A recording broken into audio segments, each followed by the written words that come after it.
दोस्तों, जब हम बच्चे होते हैं तो हम अपने दिमाग में ही एक ऐसे दोस्त को बनाते हैं जो लड़की होती है या कोई इंसान के जैसा दिखने वाला खिलौना होता है। ये कहानी एक ऐसी ही लड़की के बारे में है जो अपने क्रिएचर जैसे दिखने वाले इंसान को भूल चुकी है। कहानी की शुरुआत में एक 12 साल की बच्ची को दिखाया जाता है जिसका नाम बिया था, जो अपनी ग्रैंडमा के अपार्टमेंट में शिफ्ट हो जाती है। अपार्टमेंट के आने के बाद वह अपने ग्रैंडमा के साथ हॉस्पिटल जाती है जहां उसकी डैड की सर्जरी होने वाली थी। ये वही हॉस्पिटल था जहां बिया की मॉम का कुछ साल पहले कैंसर की वजह से डेथ हो गया था। बिया के डैड उससे माफी मांगते हैं कि वह उसको लेने नहीं आ सके। बिया उनसे कहती है कि आपको मुझे बच्चों की तरह ट्रीट करने की जरूरत नहीं है, मैं अब बड़ी हो चुकी हूँ। जिस पर उसके डैड कहते हैं कि हाँ, तुम ठीक कह रही हो, लाइफ कभी एक जैसी नहीं होती। वह उसे तसल्ली देते हुए कहते हैं कि तुम्हें टेंशन लेने की जरूरत नहीं है, मेरी छोटी सी सर्जरी होनी है, मैं तुम्हारी मोम की तरह तुम्हें छोड़कर नहीं जाऊंगा। वह उससे कहते हैं कि तुमको हॉस्पिटल में नहीं रहना है, बाहर जाकर घूमना फिरना है और मैं जल्दी ठीक होकर तुम्हारे पास आ जाऊंगा। तो बिया उनकी बात मानकर घर चली जाती है। रात में बिया को अपनी मॉम का कैंप रिकॉर्डर मिलता है जो चार्ज नहीं होता है, इसलिए वह स्टोर से चार्जर खरीदने के लिए जाती है। वापस आते समय उसको एक अजीब सा क्रिएचर दिखता है जो अपार्टमेंट वाले बिल्डिंग तक उसका पीछा करता है। बिया उस क्रिएचर को देखकर उसका पीछा करने लगती है, लेकिन वो क्रिएचर एक रूम में जाकर छुप जाती है, इसलिए बिया अपनी ग्रैंडमा के अपार्टमेंट में चली आती है। अगली रात बिया सोफे पर बैठकर अपनी मॉम का कैंप रिकॉर्डर देख रही थी, तभी उसको बाहर से कुछ आवाज आता है, इसलिए वह बाहर जाकर देखती है तो उसे वही क्रिएचर दिखता है, इसलिए वह उसका पीछा करने लगती है। वह क्रिएचर एक पाल नाम के आदमी के साथ कहीं जा रही होती है। पाल एक घर में खिड़की से होते हुए अंदर जाता है जहां पर वह एक क्रिएचर से मिलता है जिसका नाम ब्लू होता है। पॉल खिड़की से बाहर आ रहा होता है, तभी बिया के पीछे वही क्रिएचर आ जाती है जिसको देखकर बिया बेहोश हो जाती है। जब उसको होश आता है तो वह देखती है कि वह अपने अपार्टमेंट में नहीं है बल्कि पॉल के अपार्टमेंट में है। वह उठकर वहां पर पड़े सामान को देखने लगती है, तभी उसके सामने ब्लू आ जाता है जिसको देखकर बिया डर के मारे जमीन पर गिर जाती है। तभी वही क्रिएचर आती है जो अपना नाम ब्लॉसम बताती है, जो ब्लू से कहती है कि तुम बिया को मत डराओ, तो ब्लू उसकी बात मान जाता है। तभी पॉल भी वहां पर आ जाता है। बिया ब्लॉसम से पूछती है क्या तुम्हारे जैसे और भी है, जिस पर ब्लॉसम कहती है हाँ, मेरे जैसे और भी है।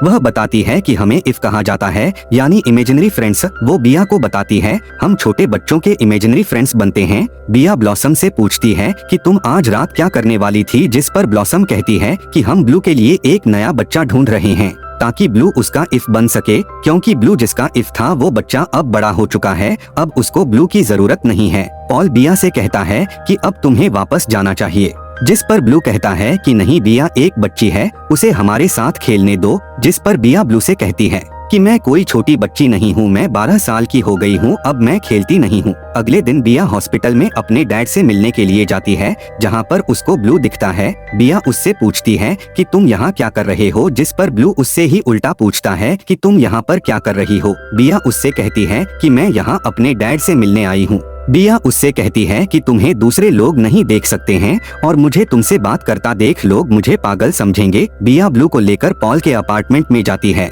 और उससे कहती है कि मैं यह सब ड्रामा खत्म करना चाहती हूँ।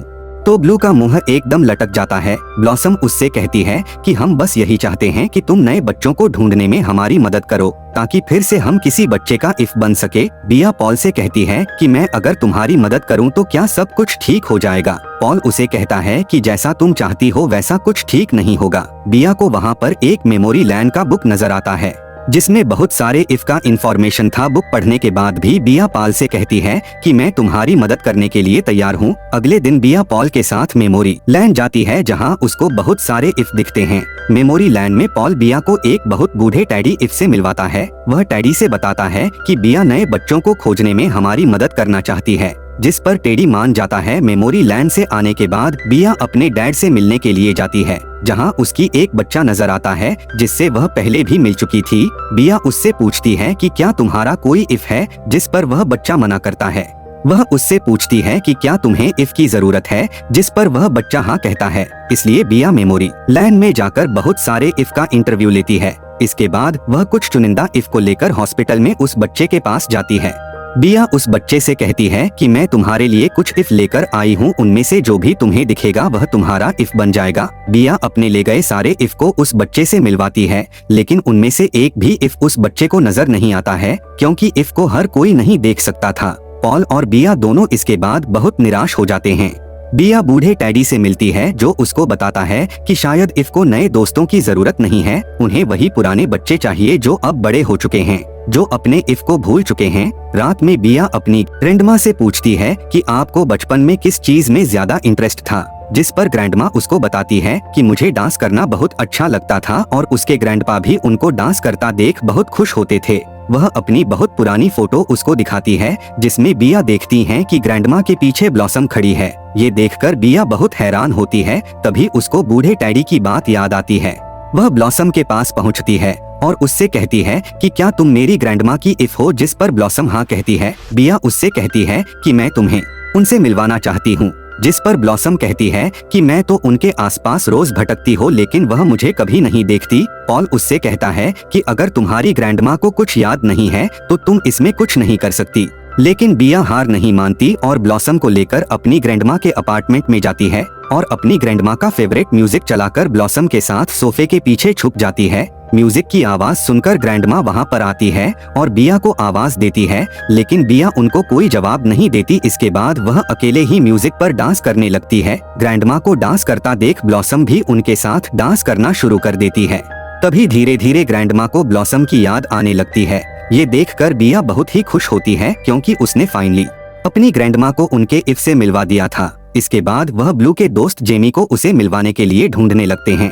वह उसके सामने वही स्नैक खाती है जो वह बचपन में ब्लू के साथ बचपन में खाया करता था। उसको स्नैक खाता देख उसको ब्लू की याद आने लगता है, जिसको देखकर ब्लू बहुत खुश होता है। रात में बिया अपने घर जाती है तो उसकी ग्रैंडमा उसको बताती है कि उसके डैड की हालत बिल्कुल भी ठीक नहीं है, इसलिए हमें अभी हॉस्पिटल जाना होगा। उनकी बात सुनकर बिया पॉल के पास पहुंचती है और रोते हुए कहती है कि मुझे अपने डैड को अभी अलविदा नहीं कहना, जिस पर पॉल उससे कहता है कि अगर तुम्हें उनका अलविदा नहीं कहना है तो जाओ और उनको अपनी कहानी सुनाओ। ये सुनकर बिया पॉल के गले लग जाती है। वह ग्रैंडमा के साथ हॉस्पिटल पहुंच जाती है, जहां पर बहुत सारे इफ खड़े थे। बिया अपने डैड के कमरे में जाती है जो बेहोश थे। वो उनसे अपनी कहानी सुनाने लगती है और कहती है कि एक छोटी सी बच्ची थी जो बहुत उदास और डरी हुई थी। उस बच्ची ने दुनिया से दूर रहने के लिए सब कुछ करके के देख लिया, लेकिन वो कामयाब नहीं हो सकी क्योंकि उसके पास आप थे। यानी ये कहानी वह अपनी सुना रही थी। वह उनसे कहती है कि मुझे सबसे ज्यादा सुरक्षित महसूस आपके साथ होता है,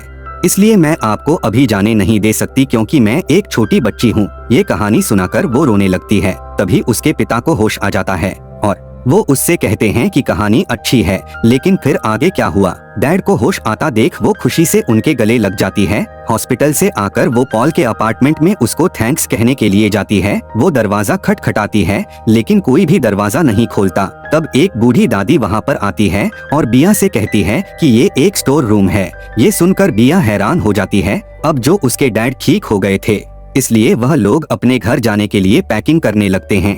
तभी एक बॉक्स से बिया अपनी एक पेंटिंग दिखती है जिसमें उसकी मॉम और उसके डैड थे। तभी उसको पेंटिंग में एक और भी आदमी दिखता है जो पॉल था। बिया भागकर स्टोर रूम में जाती है और पॉल से बात करने लगती है। वो उससे कहती है कि तुम्हें लग रहा होगा कि मुझे अब तुम्हारी जरूरत नहीं है, लेकिन बड़े होने पर मुझे तुम्हारी और भी जरूरी है। ऐसा कहकर वो अपनी आंख बंद कर लेती है। जब वो आंख खोलती है तो उसके सामने पॉल खड़ा था और बाकी सारे इफ भी। पॉल को देखते ही वो उसको गले लग जाती है और फिर वो अपने डैड के साथ वहाँ से चली जाती है।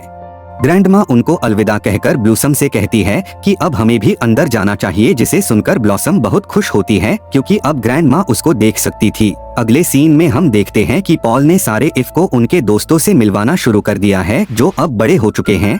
जिंदगी में दोस्त बहुत इम्पोर्टेंट रोल रखते हैं और खासकर एक ऐसा दोस्त जो हर मुश्किल में आपके साथ खड़ा रहे, उसकी तो बात ही कुछ और है। इसी के साथ ये मूवी यही खत्म हो जाती है। Thank you for watching.